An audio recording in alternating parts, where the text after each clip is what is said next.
in the WNTK studio, I have Karen Testerman. Good morning, Karen. Well, good morning, Ben. Thank you so much. No problem. So, the last time we talked about Common Core education, and it spurred a lot of interest. I got a lot of feedback on it, and people want to know more because there's so much confusion as to what Common Core is. We were able to address the difference between Common Core and then the Common Core state standards. Right. Yeah. Thank you. So, and now people are really starting to pick up on this thing, and they're saying, wait a minute. And the thing that I've been most critical, you've heard me talk about on air, is the fact that critical thinking seems to be taken out of these new education standards that are going to be put on our schools. Now, I understand Manchester schools have a big meeting, so people are waking up to this thing. Oh, yeah.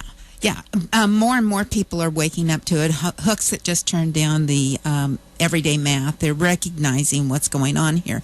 But what it is it's the nationalization of curriculum, and it started not just under this current administration, but it started way, way back, and it just keeps morphing with different names, and different groups seem to be coming about to implement it. So you're always getting some new organization. Now it's the National Governors Association, and it's the Chief Operating State School Operators. Anyway, I can't remember that name either.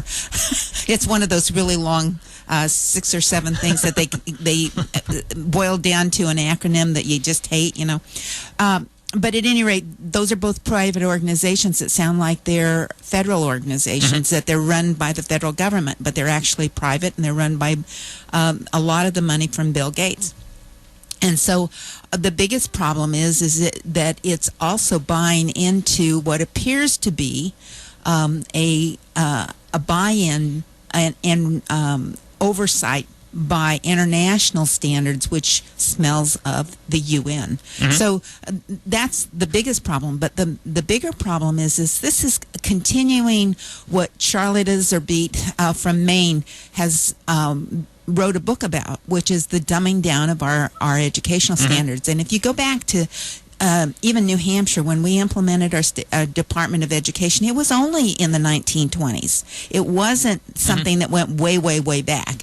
And if you look at what's been happening over the years, we've been gradually going away from things like teaching our first graders phonics and how to completely decode a word and then put it together and progress down the lines of Bloom's taxonomy. We've been jumping in at a higher level and saying now we have sight words, which is it totally disarms the child, and then they're no longer able to decipher like they used to.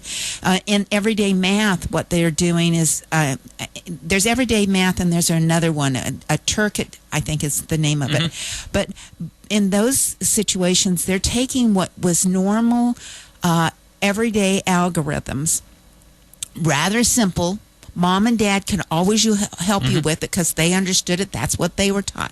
Now they've got this convoluted way that just draws it all out and makes you stop and think about it very slowly, so that you're never going through the process. So by the time you get to 6th or 7th grade, instead of doing what our grandparents used to do, which was algebra, and the beginning critical of thinking, and the beginning of geometry, the critical thinking segment of it, that's now delayed until high school, and so we're gradually making it further and further down the road that these children are getting it, and now we're even mandating that they have to stay in school until they're 18. Wow. So, the thing, Karen, that drives me crazy is that, I look at this stuff. I'm going to be quite honest with you. I tend to be a skeptic, and a skeptic on both ends. Right. I tend to be the type of person that looks at something like this, and I hear the UN, I hear Bill Gates, and I'm like, come on, really? And then I start reading about it. I'm like, wow, this all kind of makes sense now. The one question that I have that I just can't seem to wrap my arms around is why? Why? Let's go to the far extreme here and say, okay, it's the UN, it's all kinds of crazy new world order types. Why would they want people, I'm answering my own question using critical thinking, why would they want people to be just dumbed down? And that's what, is it really a way to I feel silly saying this, is it really a way to control the people, or is it a way to make the schools look better? If the kids are dumbed down, they can pass anything. Well, exactly, but don't forget we've already lowered our standards on the SAT scores by 100, and we're continuing to do exactly that same thing.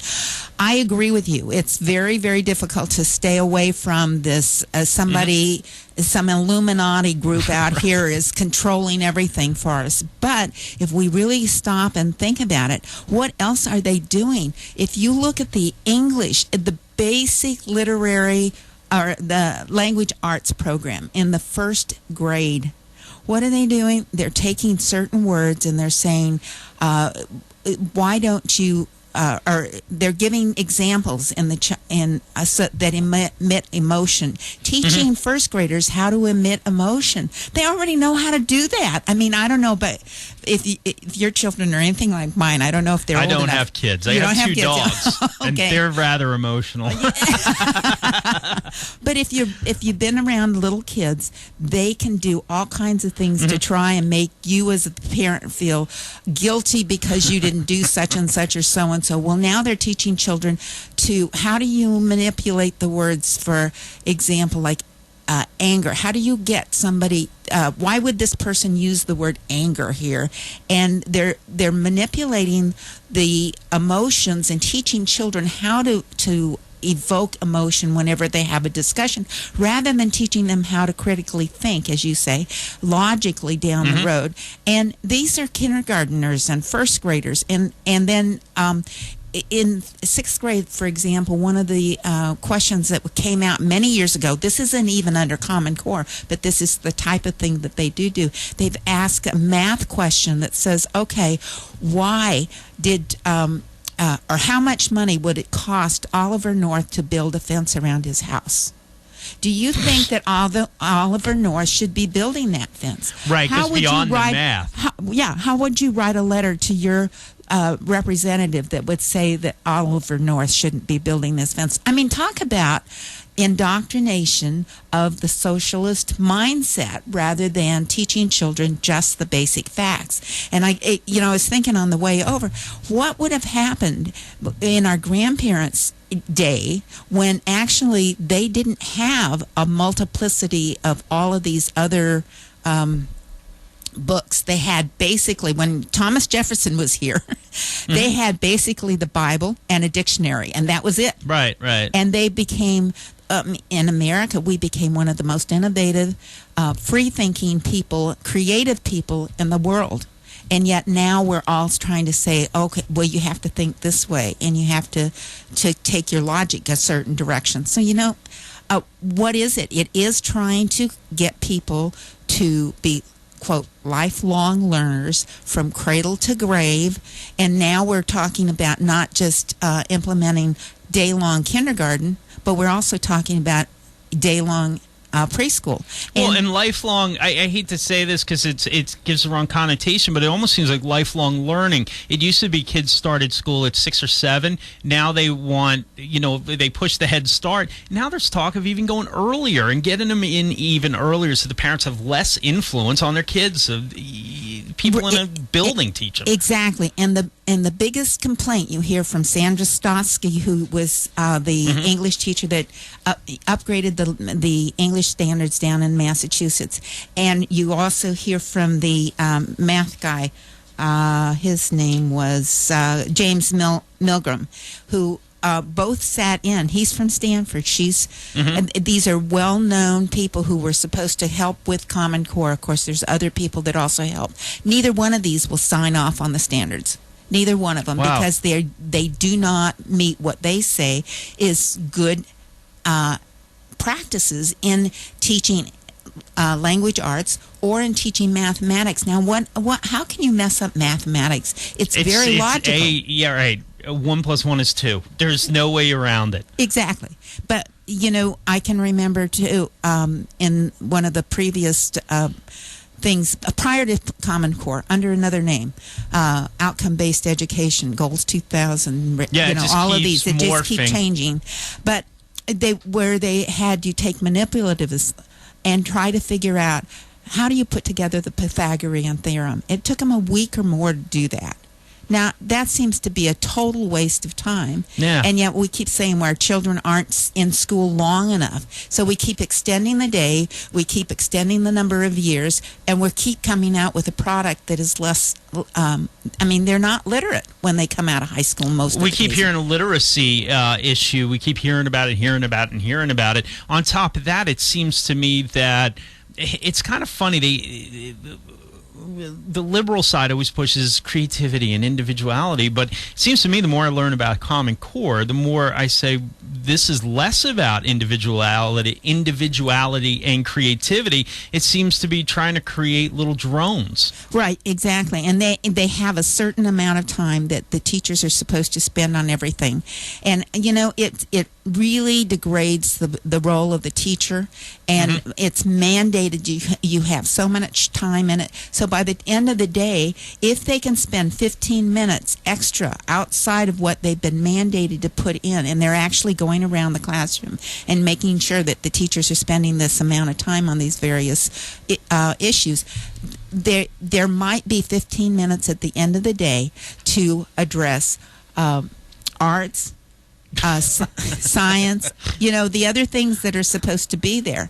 So it's a total disaster, and I encourage everyone to please go up on the website, on Facebook, go to Stop Common Core in New Hampshire, and just read through some of those articles that are posted there and get educated about it, because this has been implemented by unelected people. It was the State Board of Education that approved it, and now it's being forced down our throats, all for supposedly federal dollars that are really your tax dollars and mine. Right, and it seems like more and more everything that if you can't get it passed at the ballot, then let's just make a board and let's just force it on you, whether it's education, EPA. You could go on and on. It just seems like everything now is pushed through a board. Karen, when we come back, I just want to touch real quick. I'm just going to have a short amount of time. Let's talk about how people get themselves educated so that we can help them learn more. Because a lot of people are saying, what is this Common Core? What are my kids learning? We'll talk about that when we come back. In the studio, I have Karen Testerman. We're talking about Common Core education initiatives. And you want to stay tuned because we're going to tell you how to find out more information. It's 7:26. WNTK News Time, 7:29. In the studio, I got Karen Testerman. We're talking about Common Core initiatives and education. Karen, I literally have a minute. People want to get educated. What are some of the best ways, some of the websites that they can hit? Well, actually, the best one, and like I said, go on Facebook and check out Stop Common Core in New Hampshire. The other thing you can do is just Google Common Core and read what they say on the other side, and read what other people are saying about it. There are several states that are putting up roadblocks on it. Mike Pence just did it, and he's governor, and I can't remember what state, but they just did it. Hooksett just said no to everyday math. People in New Hampshire are starting to have a meeting. There's one down in Manchester. There's others that are starting to come about. Get into it, look for it, just Google it. That's the most important thing you can do. Google it and read and become educated yourself, and then take some action.